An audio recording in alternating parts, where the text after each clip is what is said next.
Hello everybody, welcome back to another episode of Meta Talk, where I take your Warcry questions or anything Games Workshop related, and I try and answer them as best I can. Let's get into it. The first question is from Competetive, talking about counter in the supposed new edition of Warcry, counter reaction, keep or change. I think that counter is actually a very good part of the game. I quite like it. I quite like playing things like counter control. It gives larger warbands a way to play the control game a little bit more, where just basic abilities might not do it because they might just not be all that good. That being said, I do think that counter in its current iteration is too strong. I've actually given this a lot of thought, and I've been looking back through a whole bunch of my recordings, recording the dice rolls and seeing what the effect of other potential counter options might be. The one that I think was most promising was actually suggested by our man Charles, and Charles had the idea of, okay, if instead of counter doing all of this damage, what if counter only did 1 damage if you roll any hits and 2 damage if you roll any crits? So the maximum amount of damage that counter could possibly do, no matter how many dice you're rolling, is basically 3 damage. I find that interesting. I feel like 3 damage is a nice amount of damage to be able to reflect back, especially if your fighter has a generally low damage profile by itself. Maybe it's a 2 attack guy punching up on 5s, something like that. But it's not a ridiculously stupid amount of damage that we see where if you've got 6 attacks and strength 3, you're wounding something on 5s, you're going to take 6, 7, 8 damage back. So I looked into a whole bunch of my past recordings and my past games, listed up everything, and did a comparison between what counter would look like if it were under that rule and what it kind of looks like at the moment. And you can see it's actually pretty favorable. What I feel about counter is that normally it's fine. If it's doing like 2 damage back or 3 damage back, it's kind of okay. The problem is when you spike real high and you have to either attack with a lot of attacks into very high toughness, or your dice just fall flat and you roll a whole bunch of misses your opponent counters and they get a whole bunch of free damage on you. This change I think really helps. I kind of like it. So yeah, that's what I would go for. 1 damage for all your misses and 2 damage for all of your crit misses. I think the main actual problem with counter is that it heavily penalizes those low strength, high attack models, which usually also come with toughness 3 and they come with 8 wounds. So they're pretty squishy to begin with. And the low amount of wounds means that those fighters are generally just not viable. Of course, I'm talking about the elf profile. Basically anything with toughness 4, most things in a game from like a skeleton all the way upwards can just hit counter, and usually the elf is going to be doing more damage back to them on an attack action than they would get to do normally. I think changing counter in the way that I've suggested will fix that. It will generally mean that most fighters who want to use counter as a viable strategy won't get to spike super high. It will bring the damage of counter more in line with basic attack actions, but with the added bonus of you being able to do it essentially out of sequence. Sandbirth asks, can you share what is your favorite warband list for casual versus competitive on your own preference? I think for casual play, there are plenty of warbands that I really like. Generally speaking, I only really get to play in tournaments, but I generally don't tend to bring what you would think of traditionally as competitive lists. I've been really riding high on Nighthaunt, I've been riding high on Tarantulas Brood recently, so all of those weird and wonderful factions that might otherwise not see play, I kind of like to bring the best list I can for those factions and try and win with those instead. Casually, I really always have a soft spot for Rotmire Creed. I think they've been left behind in terms of the power creep of Warcry, but it makes for a really good casual basis. I still think Bloated Ones are good. I still think that the Witherlord is good, and they have cheap enough chaff. So I think that's fine. Casually, competitively speaking, I think my favorite list out of the ones that I've brought recently is probably the Nighthaunt list. I have done a lot of talking about that list. I'll actually put links up there for you and down there so you can check that out. Competitively, it works in a very glass cannon-y fight and fade playstyle that I really like. So Rotmire Creed for casual, Nighthaunt for competitive. Steven asks, what's the correct base size for the Slan Starmaster? Aside from the Slan Starmaster, the majority of my games happen within official Games Workshop events probably at Warhammer World. At Warhammer World, they insist on using the most current base size for the model that's produced. So in the case of the Slant Starmaster, we're talking about the big old 60mm base. Unfortunately, it just is the way it is. Similarly with things like Iron Jaws, the Yard Boys, they're on bigger bases than they used to be. I think maybe some of the new Stormcast might be on bigger bases. The rule is that you always bring the most current base. The 60mm for the Starmaster, as it is at the moment. Okay, Black Brios, if you have the opportunity to create a new universal reaction for everybody, what would you pick? This is interesting. So a new universal reaction. The thing is with universal reactions is that they have to be strong enough that you would want to use them, but not so strong that everyone just uses them as their default reaction, right?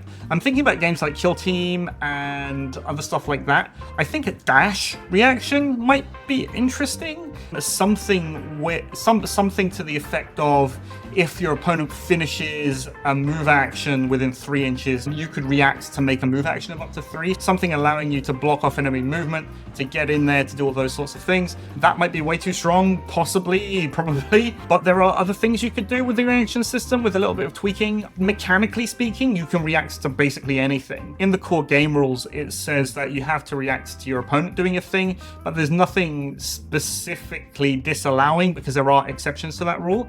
But you reacting to things that you do. I'm thinking of stuff like Vexmore and Friends. They react to your guys dying, not to your opponent killing you. So yeah, maybe something like that. A reaction dash when your opponent gets close to you. Only move a small amount of distance so that the reaction itself doesn't net you more movement than you actually just moving by yourself. Maybe you need to put a clause in there that stops you from ending your move within 3 inches or 2 inches or within melee range of your opponent to stop you just using the reaction to move in automatically. But then again, if you're using the reaction to move, it already uses up one of your actions, so I think that would be fine. It would allow you to protect yourself from shooting by moving your guys into combat out of sequence. Yeah, I think that might be interesting. So when your opponent finishes a move action within 3 inches of one of your fighters, this fighter can make a reaction to make a bonus move action up to 3 inches. Something like that. I think that could be cool. Doom1 asks, what's the best single box Compendium warband? Not including Start Collecting and Vanguard. So if we're not talking about Start Collecting, we're not talking about Vanguard, I guess we're not talking about Spearhead, I guess we're not talking about the Christmas boxes. So the question is, what is in a single box that makes a legal warband that is basically just a box of guys? I think the one that comes to mind is the Oops All Vindictors list, where you basically just buy a unit of Stormcast Vindictors. They are Thunderstrike, they got the shields and spears, they got decent stats for what they are. So yeah, I think if you were gonna do it, probably all Vindictors, you get the Prime in there also. That's probably the way to go. Some other single box warbands, the problem is you need a box with a hero in it, and the box has to come with enough guys that allows you to make a full 1,000-point warband. Something like Annihilators wouldn't do, because you only get 3 models in that box. You get Prime and 2 Annihilators, so that's not enough. You could bring all Warriors, but I don't think that's as good as Vindictors. There's the option to get something like the Black Talons. That is a 1-box warband, which is pretty good. At least 2 of those fighters are pretty good, right? You've got Neve and Old Man Rostus. They're both pretty good. That's just 1 box. Would it necessarily beat all the Vindictors? I don't know. Neve would be able to chew through a whole bunch of it, but the problem is, outside of Neve and the Old Man, it doesn't have an amazing amount of stopping power. Something like that. Box of Vindictors or Neve's Black Talons. Guys, watch time from subscribers, 47%. What's going on? We're slacking. But to the rest of you, let's go. You can hit that subscribe button, costs you absolutely nothing, and we can continue to make more videos like the one you're watching now. If you want to throw some more support my way, you can join me over on YouTube. You can join me on Patreon. Join me over on Streamlabs. Either way, you get to see new stuff. You get to see stuff before it's released, and you get to have a bit of a say into the kind of stuff I am doing now. But with that being said, let's get back to the video. Jakuz9059 says, why do you think the Chaos Spawn seems so underrated and not picked a lot? I love its stat line, abilities, and reaction. What would be your best spicy list with 1 or 2 of it? Okay, the Chaos Spawn is a bit of a meme piece, right? The problem with the Chaos Spawn is that it looks terrible. The models are very bad. They're like, what, 15 years old now, that multi-part Spawn kit? So they don't look great, but they are very, very good. I remember when I took Skaven up to Warhammer World, one of my losses from that event was a double Chaos Spawn Nurgle list that I thought was pretty good. The idea was that they would just drown me in wounds and I wouldn't ever be able to kill enough stuff to be able to wipe the Warband, and it totally worked. I wasn't able to do it. I think the Chaos Spawn had either +1 toughness or +1 strength, make it like a 4-5-2-4, or movement 5, toughness 5, 30 wounds, all for like sub 200 points is a very good stat line. If I was going to build them into a list, they've got movement 5. You need a decent hero to go with them because they do get the reaction, his master's voice, to get the bonus move action and the bonus attack action off. So that's something you can definitely do. I do like the idea of putting them in with Nurgle demons, simply because your basic plague bearers are good enough by themselves and they don't need anything to back them up. I think if you wanted to make it really good, you'd probably be looking at Vexmore, of course. And if you're taking Vexmore, you might as well go something like a Varangard or some other fast-moving smashy piece. So the idea is that you've got your fast-moving Varangard that can run in and kill things, you've got your Vexmore that slowly plods up the field, and then you've got your Chaos Swarm that really hold things up to wait until Vexmore comes. That's something you could do. Here's a list for you, and hopefully it should be decent. Maids09 says, what would you say to those that refer to Warcry as only an entry game and lacking in strategic depth, often made in comparison to Kill Team? Kill Team and Warcry are two very different games with very different design philosophies behind them. The base game of Warcry, the basic rules are extremely easy to remember, very easy to learn. There isn't all that much to those rules. It's got its quirks, sure, but overall it's a fairly easy game to get into. That being said, the main difference that you get between Warcry and Kill Team is that Kill Team is more a game about combos between your pieces and activating your pieces in a certain order, remembering all of their special rules, remembering all of your special rules. It's a very rules-intensive game where everything has a rule associated with it, and that's what you've got to remember in order to master the game. If you manage to do that and you remember what your opponent does, then you can make the correct moves for your pieces and hopefully win the game that way. Warcry is completely different because it's rules light and the abilities themselves, you're very limited in the abilities that you can use throughout the turn. It's a game much more about maneuverability and moving around and fighter placement and action economy. If you ever wanted to get good at Warcry and to top events and do all this stuff, you've got to learn action economy and how to make the best moves for yourself that preserve your actions whilst at the same time wasting your opponent's actions. Ultimately, that's how you're going to win the game, by taking advantage of that, moving into places and doing the stuff that you need to do. I would argue that if Warcry were as simple a game as some people say, you basically wouldn't see the same people topping events over and over again. That tells you that there is an element of skill involved, and it is something you can learn and something you can get better at. Otherwise, you'd see all sorts of people topping with all sorts of different things, whereas you do get players who manage to top events with otherwise weaker warbands than you would actually think. So I think the skill in both games, Warcry and Kill Team, are in two different places, and the expression of that skill is very different in each of the games. That doesn't mean that you can take a good Warcry player and you'd be bad at Kill Team, or the other way around. I think there's a lot of crossover in the kind of skills that you need and the strategy that you bring to the game. If you are really good at positioning in Kill Team, for example, you can most definitely take advantage of that. And if you're good at keeping on top of your abilities, what each of your guys does, and making those kind of decisions, you can be very good at Warcry. But yeah, I think they're two completely different games. It's only really players who have never played Warcry match play in any kind of in-depth way that would say Warcry is lacking strategic depth. This is pretty prevalent with various content creators and all sorts of people.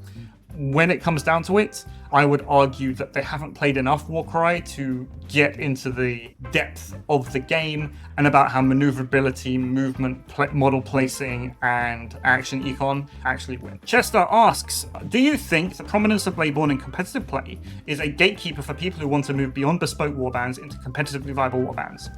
No, not at all. My last my last 3 tournament wins have been with factions with no Bladeborn whatsoever. They've all been self-contained. The Nighthaunt, I didn't even use the Wield of a Blade. I used a Krulgard's Cruciator. The Tarantulas Brood are Tarantulas Brood, and they do whatever they do by themselves, right?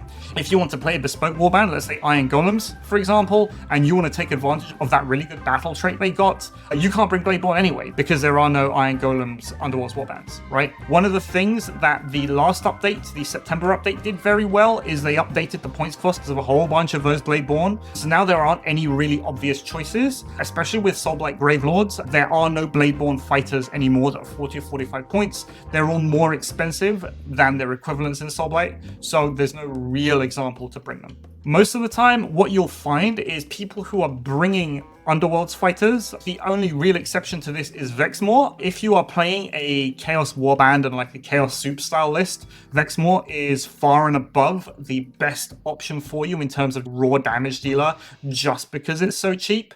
But if you look at most of the other fighters that people bring that are Bladeborn, they're not really bringing them for any fancy abilities that they might have. They're bringing them because they are more efficient fighters than what they could bring otherwise. Sure, you got stuff like Quiet Pock. Pock has fallen a bit by the wayside now, but even then, ultimately, what you're bringing Pock for is a strong shooting piece, and he is cheaper and more effective than other shooting pieces in order. You could bring in things like Caradron Overlord shooters for just as many points. They're not as effective as Pock, but 99% of the time, that extra, I don't know, 5% or 10% of economy and efficiency that you get out of those fighters won't matter at the end of the day. It really won't matter when you're actually playing your games. So no, I don't think it's a Gatekeeper for people. You can make perfectly good, viable warbands just out of Compendium, just out of those bespoke teams, and you can ally in normal fighters and normal heroes from other warbands within your Grand Alliance, and they'll do just as well for you as those Bladeborn models. Another Zingbo asks, what version number should Warcry currently have if we use the major-minor version numbering format correctly? I don't know. Smarter people than me have tried. But what I do have, or what I managed to find, is this Reddit thread by A. Kamares, a list of Warcry 2.0 publications and sets. It lists every single set that was released, all of the miniatures specifically for Warcry, all the Warhammer community updates, all the White Dwarf updates, all of the add-ins to the game, all the erratas, all the FAQs. So I'm sure that someone out there would be able to find an actual version number for Warcry. You can use this, you can figure it out. Probably takes a smarter person than me to do that. Kiki Mac asks, would you like to see some Warcry abilities to be able to be used outside of an activation, such as adding a hero phase between the reserve and combat phases to use them? It also counts as their ability for that turn. For example, Kixie attack is imbued with 0 energy, or Calthea Zandai's Coordinated Strike.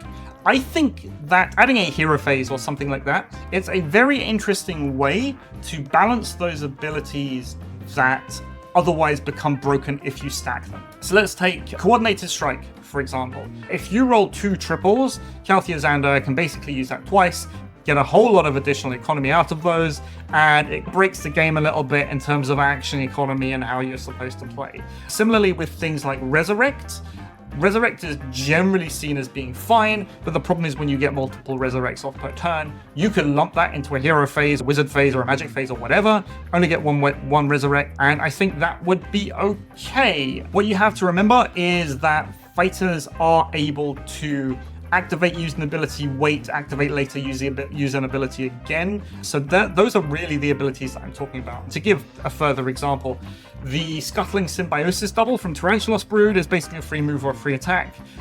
What you can do is you can activate your Doomweaver. You can say, all right, I'm going to use Scuttling Symbiosis, move a guy, wait, activate him later, move the same guy, and then that guy gets to activate himself, and then move for a total of 24 inches worth of movement during a turn. Maybe you'd want to move something like that into a hero phase. I don't think all abilities necessarily want to move into something like that, but for a few of them, I can definitely see the merit to having some kind of additional ability phase where you turn on your auras, you turn on all of your extra bonus actions, all of that kind of thing, so they're just on during the turn.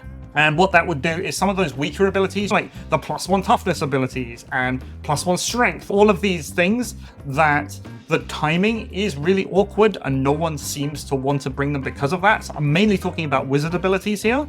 You could put that stuff into a hero phase, have them as auras, have them turn on, and then you would get use out of them, and then it would make those models far more appealing to actually bring. Alright, that's it for today. Thank you very much for watching. I hope some of your questions have been answered in here, but if not, slap some more questions down in the comments and I will get around to answering them in a future episode. Thank you very much for watching. Please don't forget to like and subscribe, and I will see you next time for another edition of Meta Talk.